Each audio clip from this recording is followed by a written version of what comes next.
এবার বারাসাত। বাংলাদেশি যাত্রীদের হোটেলে ঘর না দেওয়ার আবেদন, এলাকাবাসীরা দল বেঁধে পৌঁছে গেলেন বিভিন্ন হোটেলে। অশান্ত বাংলাদেশ, প্রতিবেশী রাষ্ট্রে হিন্দুদের ওপর আক্রমণ চলছেই, অনেকেই দেশ ছেড়ে ভারতে চলে আসছে। এদেশে এসে বিভিন্ন হোটেলে আশ্রয় নিচ্ছে তারা। বাংলাদেশে হিন্দুদের ওপর নির্যাতনের প্রতিবাদে সামিল হয়েছে ভারত। এই আবহে বারাসাতের বেশ কিছু হোটেল মালিকরা এক সিদ্ধান্ত নিয়েছে, ওপার থেকে এপারে আসা বাংলাদেশি নাগরিকদের ঘর ভাড়া দেবেন না তারা।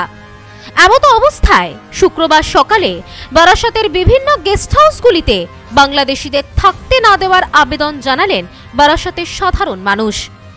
এদিন বারাসাতের বেশ কয়েকটি বড় গেস্ট হাউসে গিয়ে তারা গেস্ট হাউসের কর্তৃপক্ষের কাছে অনুরোধ করেন, যারা বাংলাদেশের হিন্দু ভাই বোনদের সাথে অত্যাচার করছে, এমন যদি কেউ ওদেশ থেকে এদেশে এসে থাকতে চায় তাদেরকে কোনো গেস্ট হাউস ভাড়া দেবেন না।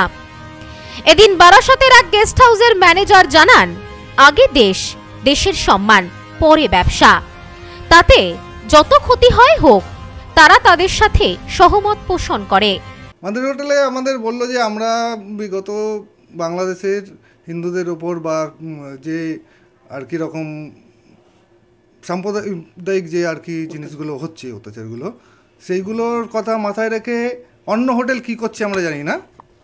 আমরা বিগত মোটামুটি 1-1.5 মাস ধরে কোনো বাংলাদেশি সিটিজেনশিপ যারা আছে, হ্যাঁ, তাদেরকে আমরা হোটেলে আমরা রুম দিচ্ছি না। এটা হচ্ছে আমাদের বলতে পারেন যে একটা প্রতিবাদের ভাষা।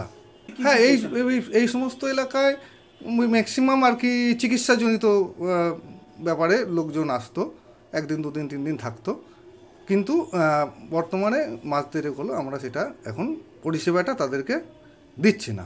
হ্যাঁ, এই গণ্ডগোলের জন্য আমরা চাইছি যে এটা একটা প্রতিবাদের ভাষা হোক, এবং অন্যান্য যারা হোটেল আছে তাদেরকেও আমি অনুরোধ করব যে আমাদের সঙ্গে এই প্রতিবাদে সামিল হতে। স্থানীয় বাসিন্দা পার্থ ঘোষ বলেন, আগে আমরা ভারতবাসী, যারা আমাদের ভাইদের ওপর অত্যাচার করছে তাদেরকে এদেশে জায়গা না দেওয়ার আবেদন জানিয়ে বিভিন্ন হোটেলে আবেদন করলাম। আজকে আমরা এখানে বার্তা দিতে আসলাম যে একজন আমরা ভারতবর্ষের সুনাগরিক হিসাবে আমাদের সকলের একটা দায়িত্ব কর্তব্য রয়েছে। চোখের সামনে আমরা যেটা দেখতে পাচ্ছি, বাংলাদেশে যেভাবে ভারত বিদ্বেষী বীজ ছড়াচ্ছে, তারা তাদের দেশে ভারত বিদ্বেষী বীজ ছড়াচ্ছে এবং প্রয়োজনে তাদের স্বার্থে তারা আমাদের ভারতবর্ষের মাটিকে ব্যবহার করছে।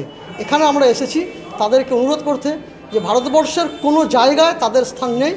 ভারতবর্ষের সরকারের ক্ষমতা রয়েছে তাদের ভিসা না দেওয়ার, আপনার ক্ষমতা আছে আপনার হোটেলে তাকে ঢুকতে না দেওয়া। তাদের কাছে আমরা অনুরোধ নিয়ে এসেছি যে কোনো বাংলাদেশি তাদেরকে ভারতবর্ষের কোনো জায়গায় জায়গা নেই, আপনারাও আপনাদের হোটেলে কোনো রকম তাদের জায়গা দেবেন। তারা আমাদেরকে জানালো যে আমরাও আপনাদের মতো করে আমরা ভাবছি, আমরাও একজন ভারতীয় নাগরিক, আমরাও চাই যে বাংলাদেশে যতক্ষণ না সেখানে গণতন্ত্র ফিরে আসছে, সমস্ত ধর্মের মানুষ আমরা এখানে যেভাবে মিলেমিশে থাকি, সেখানে সেই পরিস্থিতি যতক্ষণ না হচ্ছে আমরাও আমাদের এই হোটেল আনন্দলোকে। ব্যুরো রিপোর্ট, নিউজ স্নোম্যান্সল্যান্ড, বারাসাত। নিউ পিসি জুয়েলার্স, সম্পর্ক গড়ে দেয়। বনগাঁতে আমাদের 3টি শোরুম প্রতিদিনই খোলা। নিউ পিসি জুয়েলার্স, বনগাঁ বাটার মোড়। New PC jewellers branch, Kumudini স্কুলের বিপরীতে। New PC jewellers beauty, Motiganj, Hatkhola. আমাদের এখানে সোনা কিনুন পেপারের দামে।